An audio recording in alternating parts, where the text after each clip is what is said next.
இன்றைய காலகட்டத்தில வாழ்க்கை முறை ரொம்பவே வேகமா ஓடிட்டுருக்கு. ஆனா, அந்த வேகத்துக்கு நம்ம உடம்பும், மனசும் தயாரா இருக்கா அப்டின்னா சந்தேகம் தான்.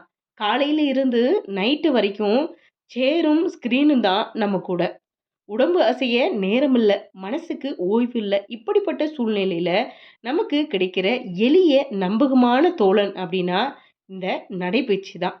Hi hello friends! வணக்கம் அண்ட் வெல்கம் டூ தேன் மிட்டாய் யூடியூப் சேனல். நடைப்பயிற்சிக்கு பெரிய ஏற்பாடுகள் தேவையே இல்லைங்க.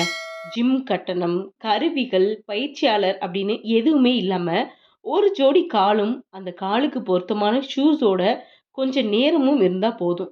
40 வயதுக்கு மேல எந்த டாக்டர் கிட்ட போனாலுமே, வாக்கிங் போங்க, வாக்கிங் போங்க அப்படிதான் சொல்றாங்க. அதுக்காக உடனே வேக வேகமா கைய வீசிட்டு 5 கிலோமீட்டர் நடக்கிறது, அப்புறம் என்னால தாங்க முடியாத கால்வலி அப்படின்னு விட்டுடுறது இல்லங்க நடைப்பயிற்சி. தினமும் காலையில அல்லது மாலை நேரத்துல 1/2 மணி நேரம் நிதானமா நடக்க ஆரம்பிச்சாலே, நம்ம உடம்புல சின்ன சின்ன மாற்றங்கள் தெரியும். மூச்சு சீராக்கும், உடல் லேசாகும், நைட்டு ஆழமான தூக்கம் வரும். இந்த நடைப்பயிற்சியோட இன்னொரு பெரிய பலன் மனசுக்கு கிடைக்கிற அமைதி. ரோட்டோர மரங்கள், பறவைகளோட சத்தம், காலையில காற்று இவை எல்லாமே சேர்ந்து மனசுல இருந்த பாரங்கள மெதுவா இறக்கிடும். பல நேரங்கள்ல நடக்கிறப்ப தான் நம்ம வாழ்க்கை பற்றிய தெளிவான எண்ணங்கள் கூட வரும். நடைப்பயிற்சி ஒரு உடற்பயிற்சி மட்டும் இல்லைங்க. அது ஒரு வாழ்க்கை முறை. நம்ம உடம்புக்காக நாம எடுக்கிற சின்ன சின்ன கவனிப்பு.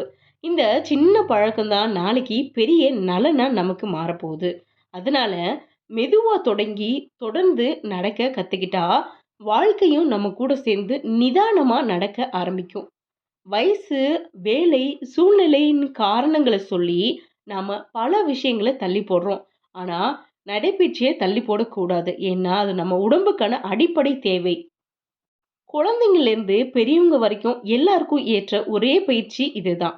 தினமும் ஒரே நேரத்துல நடக்கிற பழக்கம் வந்துடுச்சுன்னா, அது ஒரு ஒழுக்கமாகவும், வாழ்க்கை முறையாகவும் மாறும். நம்மள நாமளே கவனிக்க ஆரம்பிக்கிற முதல் படி நடைப்பயிற்சி தான். அந்த பழக்கம் இருந்தா மருந்துகள் செலவு குறையும். மருத்துவமனைகள் தொலைவிலேயே இருக்கும். அதனால பெரிய மாற்றங்கள எதிர்பார்க்காம சின்ன சின்ன அடிகள முன்னெடுத்து வைக்கலாம். இன்னைக்கு எடுத்த ஒரு நாளைக்கு நம்ம வாழ்க்கைய இன்னும் ஆரோக்கியமான பாதையில நடக்க வைக்கும்.